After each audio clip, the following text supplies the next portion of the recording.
Welcome to Prayer with Peter Abridged. Last week we talked about the angels, specifically the chaplet to St. Michael the Archangel, and I made a relatively large blunder. There is, at the very end of the chaplet, supposed to be, in addition to the Our Fathers prayed in honor of the leading archangels, one prayed in honor of your guardian angel as well. Today we're going to talk about our guardian angels. The guardian angel is assigned to us at our birth, but angels themselves, as we discussed last week, all came into being all at once at the beginning of time. That means that every angel who's ever going to exist because of somebody already does. What does that mean for us? It means if we have children someday, we can pray for their guardian angels now.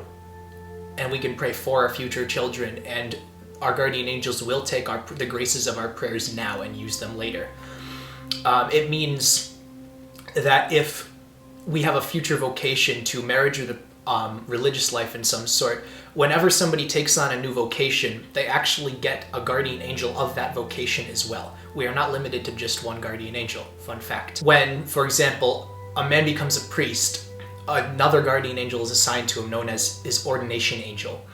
And we would also have like an angel of marriage or an angel of matrimony, whatever you want to call it.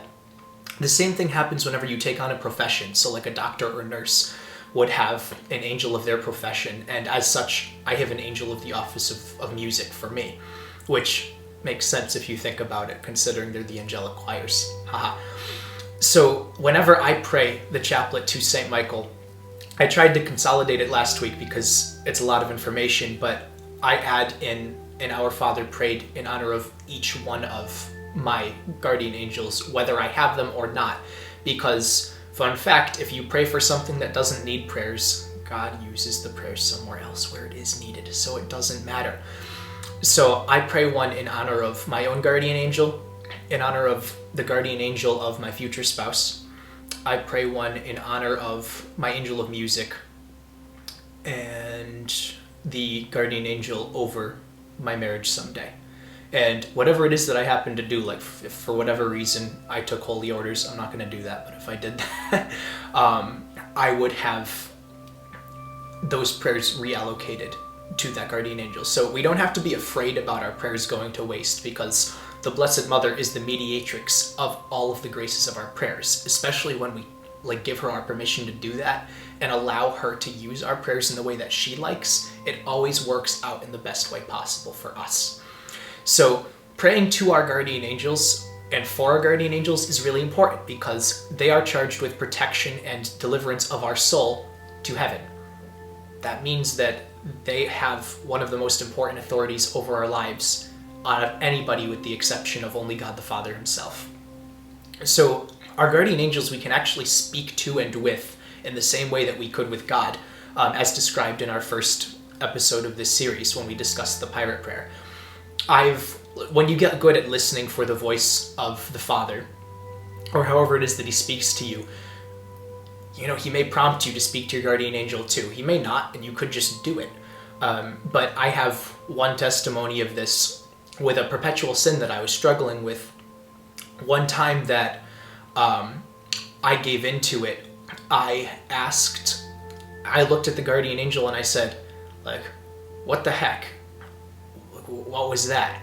And I heard back in reply, well, a little help from you would be nice next time. Do you have any idea how big that thing was?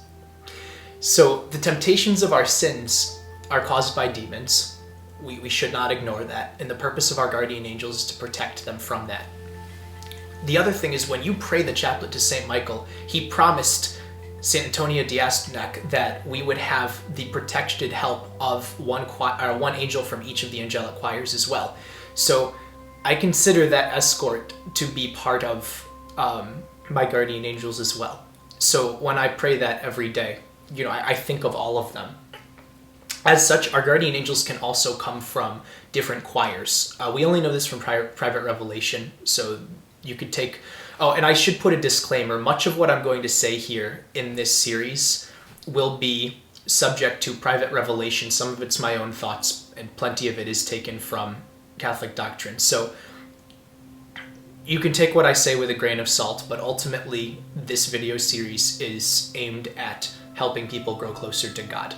So yes, there was an exorcist priest who knew his guardian angel revealed himself to him as one of the powers. So your angel can come from different choirs as well, which is pretty cool. There's a whole lot on our guardian angels that we don't think about. Some people pray the prayer. There are various prayers to the guardian angel on a daily basis, and it's a good habit to be in. But you can also just talk to your guardian angel too, in the same way you would to God, because as I said last time, the word angel simply means messenger, and as such, our angels are messengers from God. So another important point is that when we hear God speak to us, it's likely the voice of an angel that we're hearing, because God in his physical presence is in the Eucharist. And so yes, it is possible that God can be with us, present everywhere, but he does his work through angels because angels are his messengers. So yeah, it's really cool. The angels are great. If you want to think of them in a clear, definable term, think of them as reflections of God's glory and grace.